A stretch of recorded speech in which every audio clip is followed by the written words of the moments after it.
What's up, guys? Welcome back to another Destiny 2 video. And today we'll be going over the This Week at Bungie post for March 1st of 2018. Obviously, 0 hours ago. It just came out, so we're just going to be going over basically what they say and my thoughts on it. So let's just get right into it. So this week at Bungie, we witnessed New Monarchy continue their dynasty. New Monarchy is celebrating in the tower this week. They won their third faction rallies event in a row. The three-peat is real. Future War Cult remains winless, but they did narrowly edge out Dead Orbit for the second place slot. Future War Cult will get another shot at getting their first win when the factions return to the tower to compete again. Will Dead Orbit return to glory, or will New Monarchy continue their dominance with a fourth straight win? You will decide. I'm really hoping that they actually give some good, because I personally thought Dead Orbit should have won like that last one, because the weapons were really good. This time around, the New Monarchy weapons weren't really that good. The auto rifle that was available last time, not that good. The pulse rifle this time, not that good in the Crucible. It's alright, but it's not great. Like, it's definitely not the meta. Future War Cult, the weapons were bad, so I'm really hoping they like come out with some better weapons for that. But let's zoom on. It says Fair Banner. I'm assuming they might have messed it up. I don't know, but after the faction leaders pack up and leave the tower, Saladin will be passing them in the hangar as he makes his return. It's time to relight the burning shield to prepare to battle your fellow Guardians. Looks like it begins Tuesday, March 6th and ends up March 13th. So it looks like next week we're going to have Iron Banner again. It's awesome. The game is Clash, so people are going to be camping with Mida. Let's see. Lord Saladin will have 3 feature weapons available for you to obtain directly from him. Here's ours offering. So it looks like kinetic slot, we have this auto rifle right here. Looks like the energy slot, we have a Suros pulse rifle. And then lastly, for the power slot, we have a grenade launcher. So I like the Iron Banner theme of these things. I guess we'll see if they're like any good, I guess, when Iron Banner drops. But let's keep reading. If you weren't able to finish off the challenges required to unlock all of your ornaments during the last event, your progress will continue over. So start punching everyone you see to earn that chest ornament. Yeah, that took me a little while. Definitely do that Syntheseps on the Titan, man.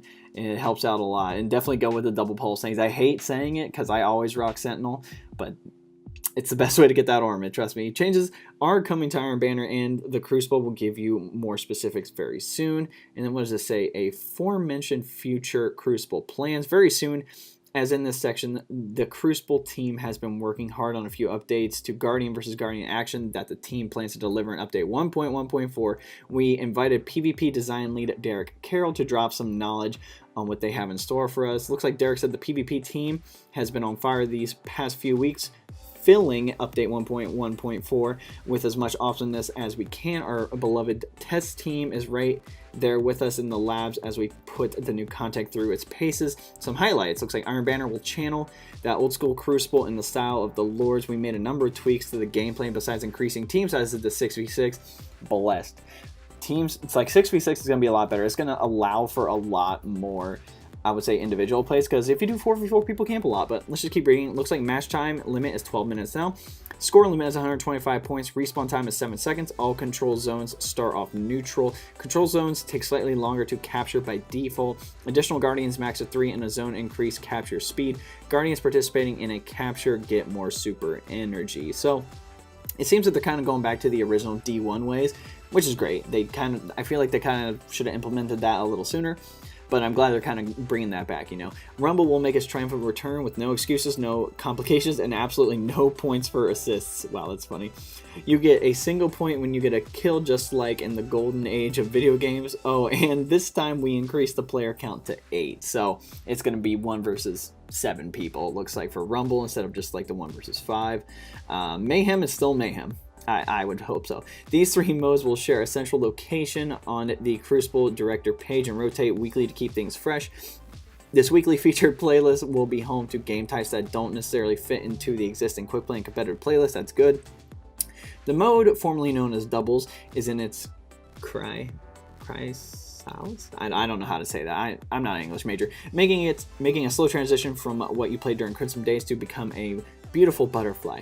We love the way it played in Crimson Days, but felt that we could take it further and give it more polish and flexibility. Once we lock that down, we'll release it into the weekly featured rotating playlist with the other fun stuff. For now, we are unsure of the release date, but we'll add it to the roadmap when we are certain of when it will land. There are, of course, other features coming in 1.1.4 that will make everyone's lives better, unless they're habitual quitters, and we'll be sure to talk more about them as launch day approaches. That's funny that they talk about the quitters. I'm glad they're actually going to implement that, because I literally hopped in so many matches yesterday with people just leaving, or I'd happen to imagine I'd be the only one there, and like they'd all have like rockets and supers. I'm like, so what's the point of me staying in? You know, like it's freaking ridiculous. But looks like the Nightfall scoring, if I could talk, the question and answer. Nightfall scoring went live on Tuesday. It's awesome. We're monitoring the initial feedback on the changes. There were some common questions being asked about modifiers and score tiers. We asked the team working on these changes to clarify a few things. How do players acquire Nightfall emblem variants? I want to know that as well. Looks like Dev Team Nightfall emblem variants have a chance to drop from Nightfall completely. Chance. It's not related to challenges, and it's not a guaranteed drop. That kind of sucks. For each variant, the chance increases from 0% as high as 50% at specific score thresholds per variant. Currently, those thresholds are as follows. So 20, 40, 60, 80. So it looks like if you hit over 80k, you have a 50% chance of getting that last Nightfall what is it, emblem variant for that. I don't have it yet. I haven't hit over 80k or anything like that, but it looks like once you hit 80k, you have a 50% chance of getting that last one. All the others obviously should come with it. There's a 50-50 chance, but moving on. So why aren't those tiers visible in game, and will they ever change? Dev team, we're planning to adjust the score thresholds as we come to better understand what the community considers an impressive high score, and we don't currently have a great way to display dynamic settings like that. Every week that a Nightfall returns, we may increase the aura threshold based on community high scores from the previous week that Nightfall was active. We'll do that based on some percentile of the community, potentially the top 10%.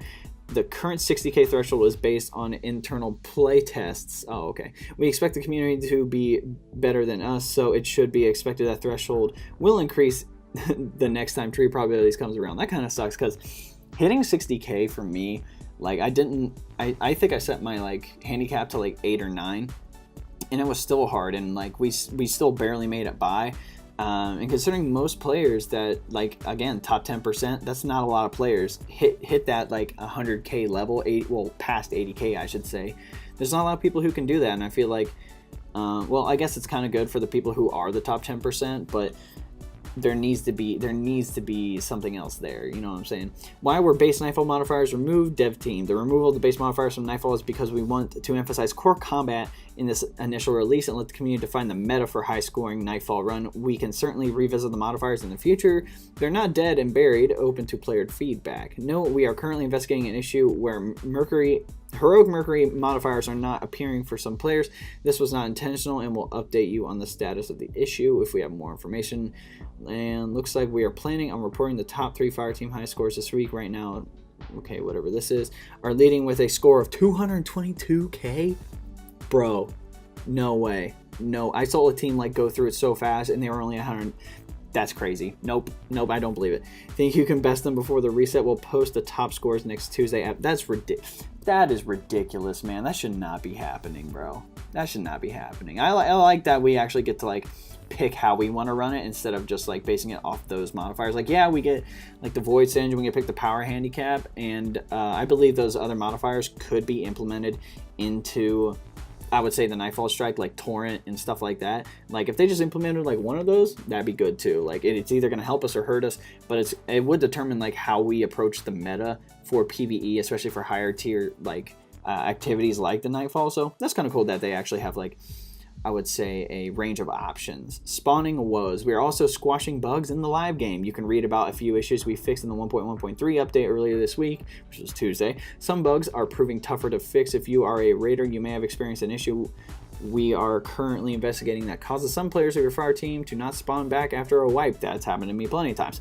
We haven't solved the problem yet, but we asked raid test lead John Guznier, I'm assuming that's his name, to shed some light on this bug and some possible workarounds while we work on a fix. John, hello, I'm the raids test lead for Destiny 2. I understand how frustrating it can be when players frequently encounter an issue in our raids. Nobody takes it more to heart than the test team. Creating complex encounters that function as expected is the pinnacle of what the raid team strives for in every release. That's good. Our raid team is made up of team members from all disciplines, and when an issue can be identified and fixed by scripting, what we